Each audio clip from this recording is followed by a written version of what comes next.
My name is Demeatreas Whatley. I'm the founder and president of the Woodlawn Battle on Wax for Peace. Excellent. All right.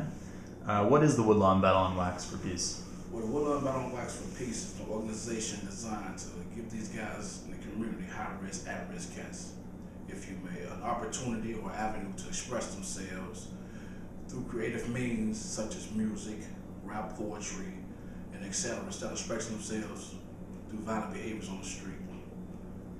Gotcha.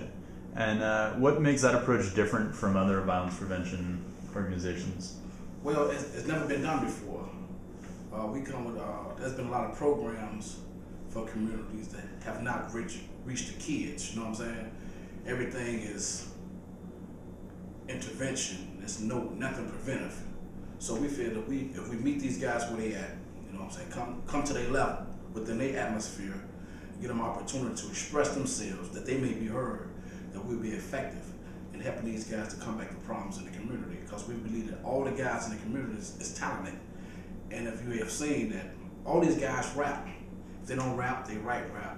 If they don't do that, they do poetry, they dance, they sing, they're very talented. So we feel we can use their own talents as a means to helping them escape the lifestyle that they've been introduced to. Gotcha. And then when you talk about these guys, like, what's the target population for the Woodlawn Battle on Wax for Peace? Well, the target population, we're trying to reach them all because we know we got those that start from early as 13 years old. And what they do, they pick up on their big brothers. They see their big brothers doing things, or their cousins, so they feel this is the way they go. So we targeting from the earliest age of 13 years old all the way up to 30. Because most guys after 30, they done fell back. They no longer involved in what's going on in their neighborhood. So we say from I believe from 13 to like 26. That's the major population that we're targeting in the community. Okay, gotcha. And when you say a community, what kind of community is Woodlawn? How would you describe it to someone that doesn't know it?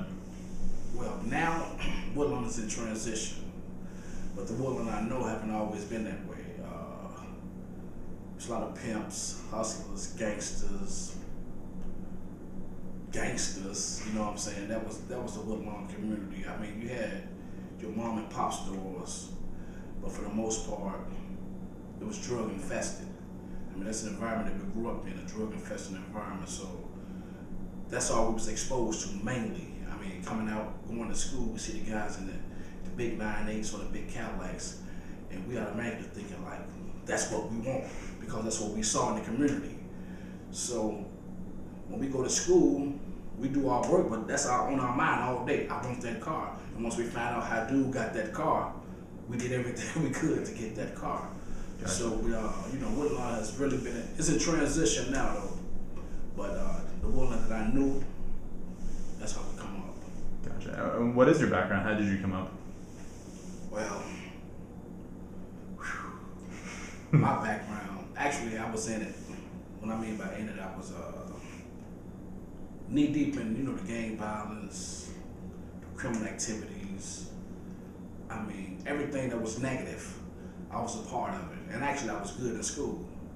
So they kind of like blew my mom's, you know what I'm saying? Because she never knew that her son would one day eventually be somewhat of a gang chief or involved heavily in gangs and things like that. So my background goes from, I believe at the earliest age of 13 or 14, I purchased my first pistol. So, from that point on, it was just, that's all I knew. So I learned everything I could about the gangs, the streets, the whole negative aspect of criminal activity.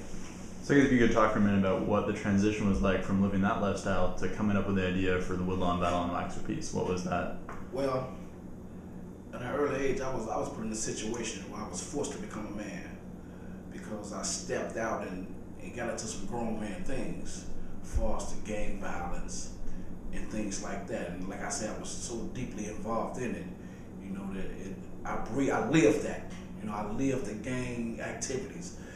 That was my joy, to protect the neighborhood like I was the police or something. If you weren't from over here, don't come over here. If I catch you over here, and it was what it was. But I had help in my transition, the penal system.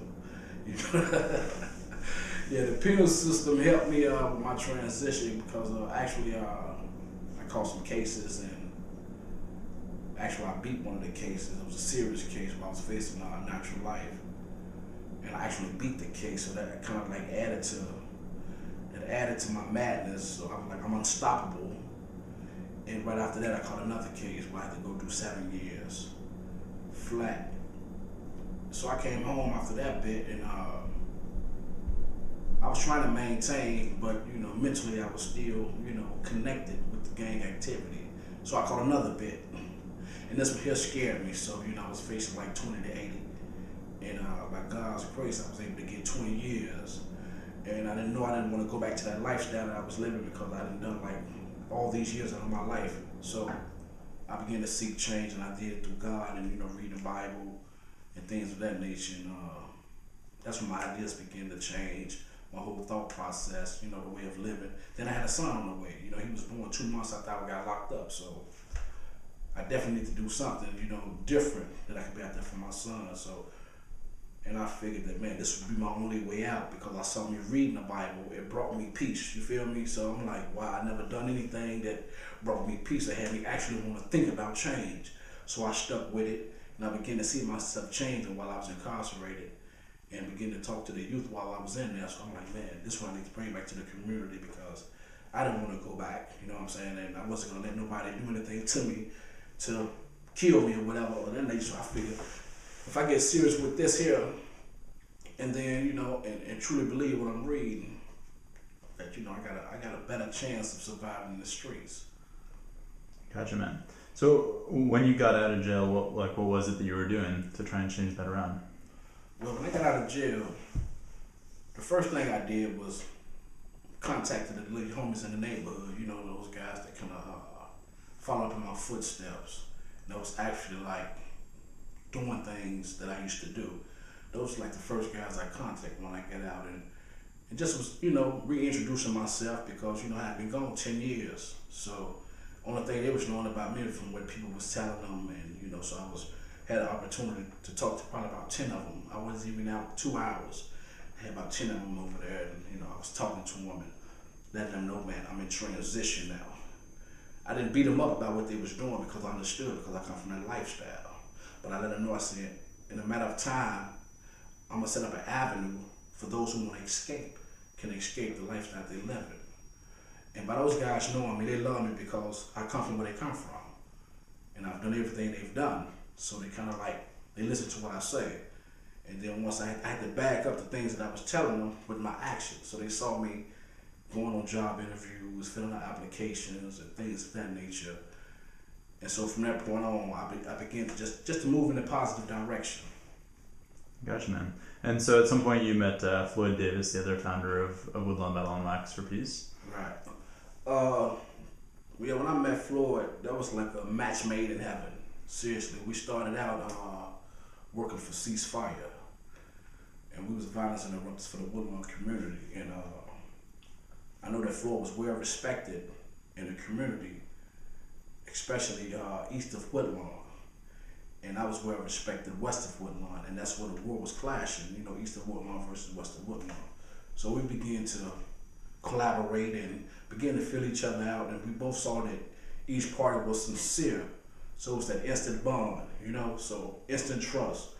And we began to work our way through the communities, and I try to iron out certain problems and things like that, but he's definitely a dedicated guy in the community, and well respected, and we definitely clicked on all levels. I could come with a thought, and he come right behind me with ideas with it. You know what I'm saying? We clicked like that instantly. So yes, the Floyd Davis, he's definitely beneficial to the community.